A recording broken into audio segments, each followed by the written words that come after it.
हिंदुस्तान के द्वारा आयोजित इस साहस, शौर्य और सेवा के अभिनंदन के इस कार्यक्रम में हिंदुस्तान के एग्जीक्यूटिव एडिटर श्री सुनील द्विवेदी जी, आज के विशिष्ट अतिथि ADG law and order and ADG STF Shri Amitabh Yash ji, मेरे सहयोगी DG cyber crime Shri BK Singh ji, यहाँ पर उपस्थित इस कार्यक्रम को मूर्त रूप तक पहुंचाने वाले सभी आयोजकगण, मिलिंद जी, हिंदुस्तान की टीम के सभी साथियों और पुलिस विभाग के मेरे सभी साथियों, सबसे पहले तो मैं हृदय से आभार व्यक्त करना चाहूंगा हिंदुस्तान परिवार का कि उन्होंने इन कार्यक्रमों की ऐसी श्रृंखला बनाई है जिसमें प्रतिवर्ष पुलिस विभाग और सिविल सोसाइटी के ऐसे लोगों को जिन्होंने वर्ष पर्यंत पूर्ण त्याग की भावना से सेवा की है, अद्वितीय साहस और शौर्य का परिचय दिया है और ड्यूटी के नॉर्मल, कर्तव्य के नॉर्मल पैरामीटर से आगे जाकर के अपने अपने कार्य क्षेत्रों में उत्कृष्ट कार्य किया है। ऐसे लोगों को इस मंच पर बुलाकर प्रतिवर्ष उनकी हौसला अफजाई,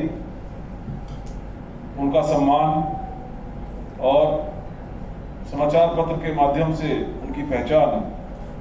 को आगे बढ़ाने का जो कार्यक्रम हिंदुस्तान परिवार लगातार कर रहा है, मैं उनके इस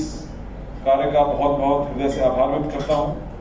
और मुझे यहाँ पर बुलाने के लिए भी मैं उनका आभार व्यक्त करता हूं।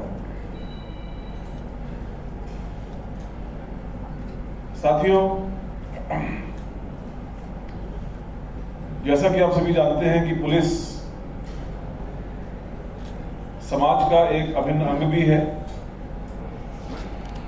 और समाज एक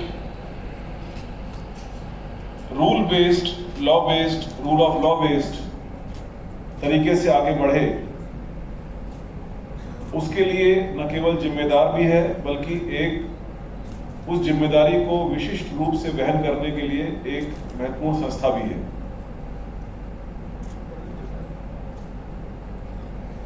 उत्तर प्रदेश पुलिस ऑलरेडी विश्व की सबसे बड़ी पुलिस की संस्था है, सबसे बड़ा बल है और 60,000 पुलिसकर्मियों के इसमें शामिल होने के बाद तो by far it is the biggest, I would say, आर्मीज के बाद जो पैरामिलिट्री फोर्सेस हैं उनसे भी बड़ी संख्या इसकी हो गई है। इसके साथ ही साथ इस विभाग की नागरिकों के प्रति जिम्मेदारी भी बढ़ी है। पिछले 7 सालों में, 8 सालों में माननीय मुख्यमंत्री जी के नेतृत्व में और उनके मार्गदर्शन में जो जीरो टॉलरेंस टुवर्ड्स क्राइम की बात के मंत्र के साथ जो पुलिस विभाग आगे बढ़ा है, वो अब केवल एक स्लोगन या नारा ही नहीं है बल्कि धरातल पर उसको पब्लिक महसूस करती है।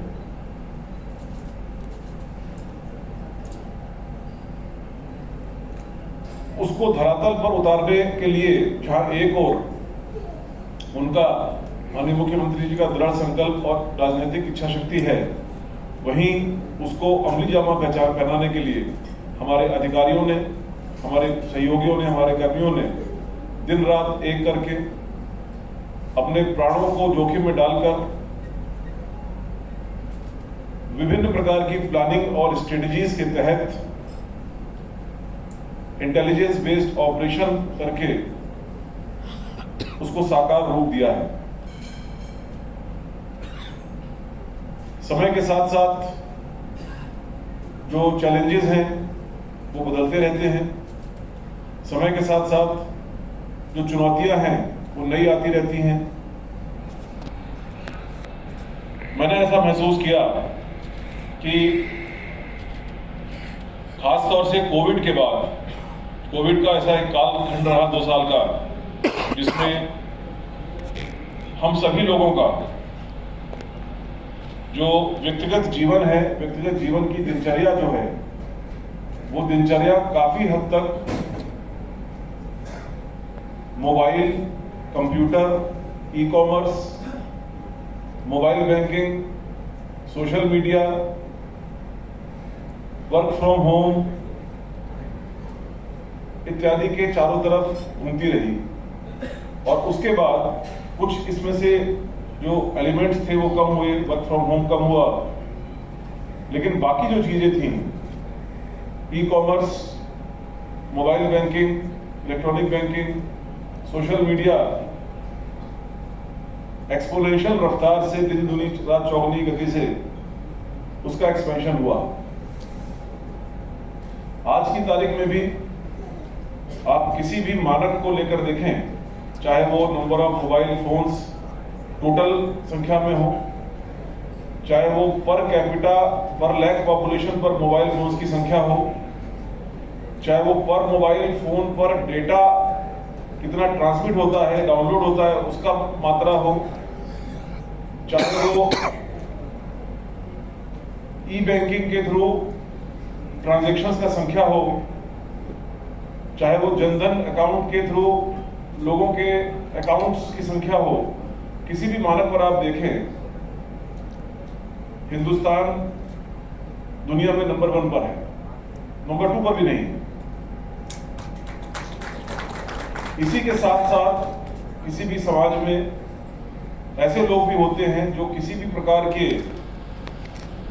नए तकनीकी उन्नयन को, विकास को एक इस अपॉर्चुनिटी के रूप में लेते हैं कि उससे हम अपराध के तरीके से किस प्रकार से पैसा कमाएं या लोगों को परेशान करें। तो मैंने ऐसा महसूस किया, और ये आंकड़े उस बात के गवाह हैं, कि विगत 5-6 वर्षों में, खासतौर से कोविड कालखंड के बाद, साइबर अपराध, जिसका एक वृहद रूप है जिसमें सारी चीजें आती हैं,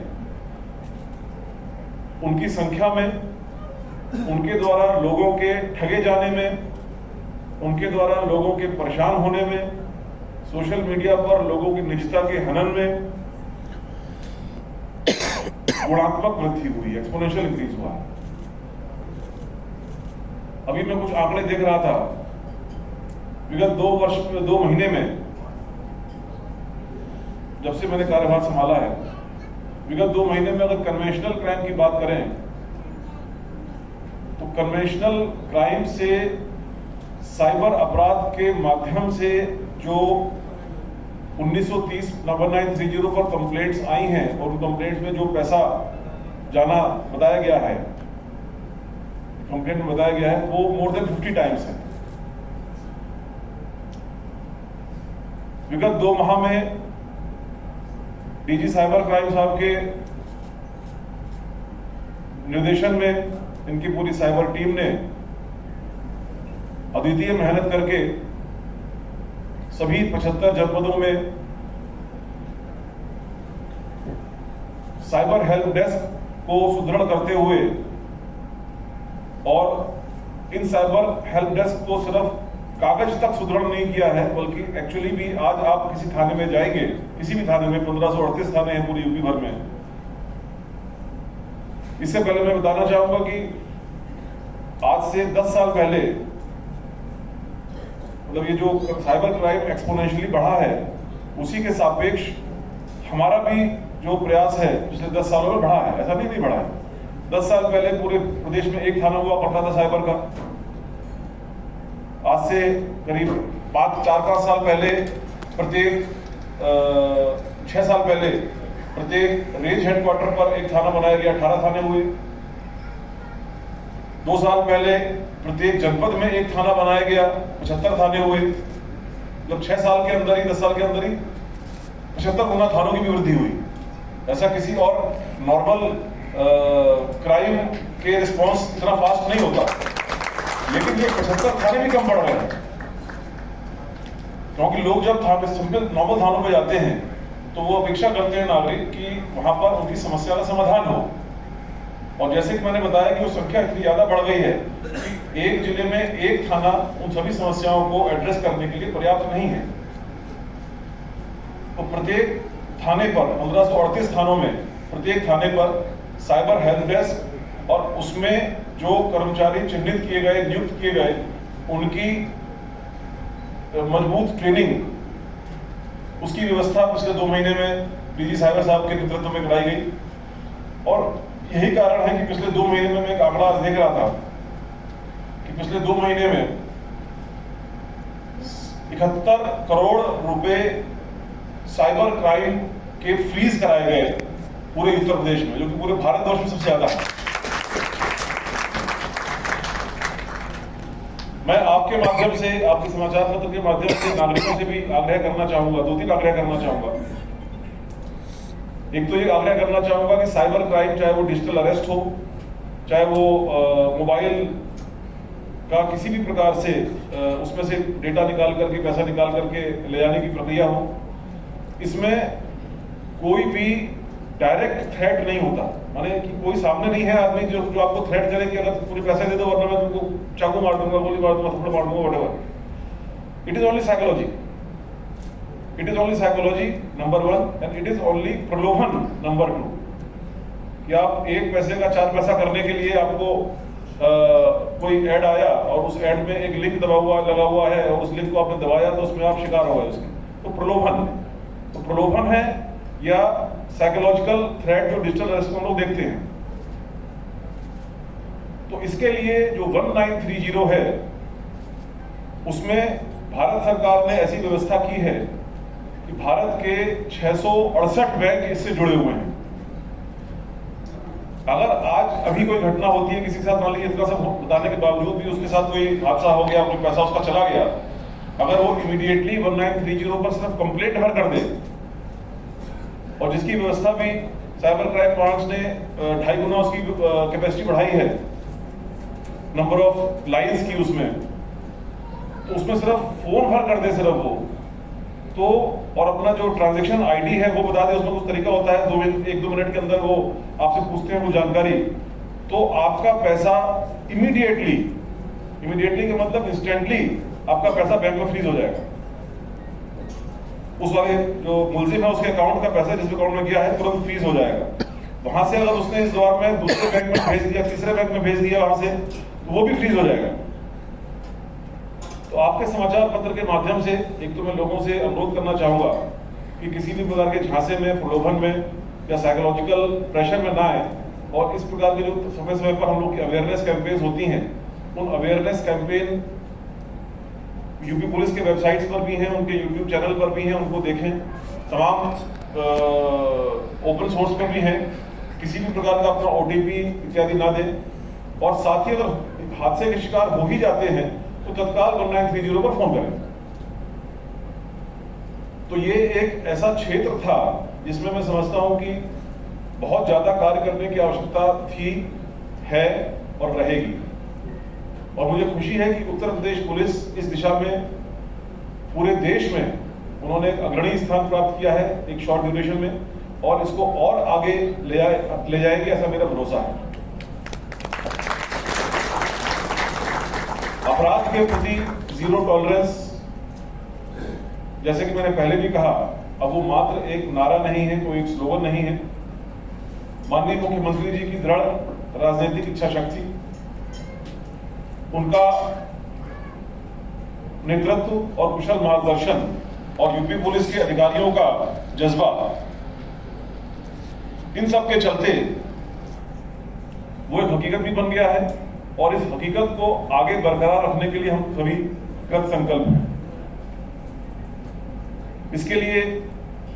जो हमारे ADG यादव साहब हैं, ADG STF हैं, उनकी पूरी टीम, हमारे सभी जिलों के सभी अधिकारी और टीम इस कार्य के लिए लगातार प्रयत्नशील रहती है, और ये सुनिश्चित करते हैं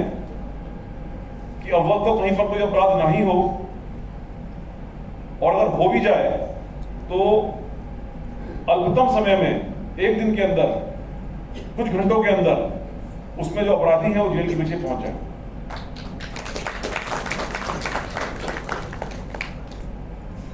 इसी कड़ी में पिछले 2 साल से उत्तर प्रदेश में ऑपरेशन कन्विक्शन के नाम से एक अभियान चल रहा है। आप ये जानकर हैरान होंगे कि इसमें हम लोग जो मुकदमे चुनते हैं, जो समाज में एक गंभीर मुकदमे या बड़े अपराधियों के खिलाफ मुकदमे उनको हम चुनते हैं कि उनको प्रायोरिटी पर लगाया जाए। ऐसे ऐसे केसेस हमारे सामने हैं जिसमें 22 दिन में मुकदमे कायम के 22 दिन के अंदर उस आदमी को, अपराधी को हमने सजा दिलाने में कामयाब हुए। और अभी तक लगभग 68,000 केसेस में 1 लाख अपराधियों को 2 साल में हम सजा दिला चुके हैं, जिसमें से करीब 60-65% के आसपास या 65 के आसपास मृत्युदंड, 6,500 के आसपास उम्र कैद और बाकियों के अलग अलग तरह के दंड जो उनके अपराध के हिसाब से थे वो कराए गए। तो ये रूल ऑफ लॉ के लिए एक आधारभूत व्यवस्था है जिसको उत्तर प्रदेश पुलिस ने एक अभियान के तौर पर, एक संकल्प के तौर पर लिया है और आगे बढ़ाया है। इसी प्रकार से जो ट्रैफिक की व्यवस्था है, ट्रैफिक के बारे में हम सभी लोग एज ए सिटीजन उससे अफेक्टेड होते हैं। उसको एक रणनीतिक रूप से, स्ट्रेटेजिक रूप से हम लोगों ने लिया है। सबसे पहले हमने उत्तर प्रदेश के 3 ऐसे स्ट्रेच, 60-70 किलोमीटर के 3 ऐसे स्ट्रेच जहां पर मैक्सिमम एक्सीडेंट्स होते थे, मैक्सिमम लोगों हताहत होते थे। एक आपका बुलंदशहर से अलीगढ़ के बीच का स्ट्रेच है, एक आपका कानपुर से हमीरपुर वाली रोड वाला स्ट्रेच है, लखनऊ कानपुर के बीच का स्ट्रेच है, उन्नाव से कानपुर वाला, और एक 3 स्ट्रेच पर हमने जो भी विशेष व्यवस्थाएं करनी थी, पिछले 1 महीने का ये डेवलपमेंट है, वो व्यवस्थाएं की गई वहां पर इक्विपमेंट्स के साथ में, मैन पावर के साथ में, ट्रेनिंग के साथ में, लोगों को लगाने के साथ में। और आप ये जानकर बड़ा सुखद है कि आप अनुभव आप देखेंगे कि इन तीनों स्ट्रेच पर 80% एक्सीडेंट्स की संख्या में कमी आई। इसी प्रयोग को हम लोग आगे बाकी जो एक्सीडेंट प्रोन एरियाज हैं वहां पर भी लगाएंगे। इसके लिए 5,000 जो ट्रैफिक के कांस्टेबल्स हैं उनकी संख्या बढ़ाई जा रही है, अधिकारियों की संख्या बढ़ाई जा रही है, क्योंकि ट्रैफिक एक ऐसा विषय है जो कि लोगों के आम जिंदगी से जुड़ा हुआ है और डेली बेसिस पर लोग उससे अफेक्ट होते हैं। इन सब कामों को करने के लिए पुलिस में इंटरनल प्रशिक्षण बहुत जरूरी है। समय समय पर उसको एक विशेष इंपॉर्टेंस देते हुए अलग अलग वर्टिकल्स में, पुलिस में भी बहुत सारे वर्टिकल हैं, बाहर से लगता है पुलिस एक है, बट पुलिस में करीब 32-33 वर्टिकल हैं। तो उन सभी वर्टिकल्स में अलग अलग ट्रेनिंग कोर्सेज को चलाया जाना, प्रशिक्षित लोगों को जोड़ना, लोगों का प्रशिक्षण कराना, इस पर मेरा बहुत जोर रहता है। और उसके अच्छे परिणाम जो इसको कहते हैं ग्रीन शूट्स, मैं I can see them coming at different places. ऐसे ऐसे जनपद जहां पर जिन्होंने कभी पहले साइबर क्राइम का या टेक्निकल इन्वेस्टिगेशन का नाम भी नहीं सुना था, अभी आपके सामने संभल से अनुकृति आई हैं जिन्होंने बीमा के ऐसे मामले जिससे पूरे देश भर में 17-18 स्टेट्स में उनका रैकेट फैला हुआ था, 100 करोड़ से अधिक तो आपने पकड़ लिया इस तरह के बीमे फर्ज भी हुए। और अब इन चीजों को राष्ट्रीय स्तर पर जो IRDAI है, Indian insurance regulatory authority of India, different banks हैं, RBI है, मिनिस्ट्री ऑफ फाइनेंस है, उनके साथ तालमेल करके जो शॉर्टकमिंग्स हैं, जो लूपहोल्स हैं, उनको राष्ट्रीय स्तर पर प्लग किया जा सके, उसकी कार्रवाई चल रही है। मेरा कहने का आशय ये है कि हमारे छोटे छोटे जनपदों में हमारे अधिकारी जो हैं वो एक अभी कन्नौज जिले में साइबर क्राइम का करीब 30 करोड़ रुपए का मामला पकड़ा गया। छोटे छोटे जिलों में काम हो रहे हैं। which all shows that जहाँ पर where there is a will there is a way, where there is a training, we have people in our department who are committed to work in that direction. महिलाओं के सुरक्षा, उनके संरक्षण, उनके security के लिए सरकार के द्वारा लगातार पिछले 6 सालों से मिशन शक्ति के नाम से अभियान चलाए जा रहे हैं, जिसका स्वरूप लगातार बढ़ता जा रहा है। उसी को और प्रभावी ढंग से आगे बढ़ाने के लिए कैसे आगे बढ़ाया जाए, उस पर भी हमारा विचार विमर्श काफ़ी, उसकी भी स्ट्रेटेजी काफ़ी आगे ऑलमोस्ट लास्ट स्टेज तक पहुंच गई है और बहुत जल्दी ही उसको भी हम लागू करेंगे, जिससे कि जो हमारे नारी शक्ति है उनकी सुरक्षा में, उनके संरक्षण में और बेहतर तरीके से हम अपनी सर्विसेज दे सकें। दुर्दांत अपराधियों के सफाई, माफिया तत्वों के सफाई में एटीएस और एसटीएफ, आतंकवादियों के सफाई में उनका हमेशा से लीडिंग रोल रहा है। अपनी जान को हथेली पर रखकर वो और जिला पुलिस के हमारे जाबाज साथी इन कार्यों को अंजाम देते हैं। मेरा उन सभी को बहुत बहुत साधुवाद, बहुत बहुत बधाइयां, और उनके इस जज्बे, उनके इस शौर्य और उनके इस साहस को पहचानने के लिए हिंदुस्तान परिवार का बहुत बहुत साधुवाद।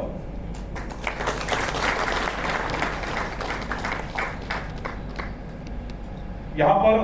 इसी प्रकार से जो ये कुछ मैंने आपको गिनाई, कुछ प्राथमिकताएं, कुल 10 प्राथमिकताएं, स्ट्रेटेजिक प्राथमिकताएं पूरे विभाग के लिए, पूरा विभाग उस पर कार्य कर रहा है। एक मन से, एक जज्बे के साथ और एक दिशा में कार्य कर रहा है। और जहां आप समझ सकते हैं कि जहां 4 लाख लोग एक साथ कार्य करेंगे, उसके क्या परिणाम सामने आएंगे। तो मैं इस मंच के माध्यम से उत्तर प्रदेश के नागरिकों को भी आश्वस्त करना चाहूंगा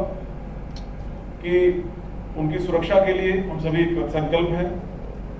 माननीय मुख्यमंत्री जी के नेतृत्व में जीरो टॉलरेंस टुवर्ड्स क्राइम, उनके कुशल मार्गदर्शन में विभिन्न क्राइम के विभिन्न पहलुओं पर हमारी लड़ाई इसी तरह जारी रहेगी और उत्तर प्रदेश सुरक्षा की दृष्टि से सबसे उत्तम प्रदेश होगा पूरे देश में, ऐसा मेरा पूरा विश्वास है और ये हमारा संकल्प है। धन्यवाद।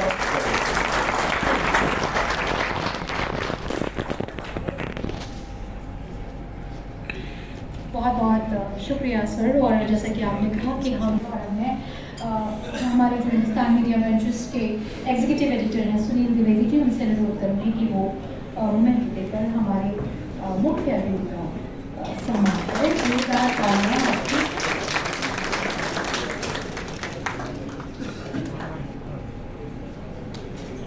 बहुत बहुत शुक्रिया आप सबका हमारे साथ प्रोग्राम में शामिल होने के लिए और इस प्रोग्राम को सफल बनाने के लिए। अब आपके लिए डिनर का इंतजाम है, आप डाइनिंग एरिया में जाकर इस वक्त रात्रि भोज का आनंद ले सकते हैं।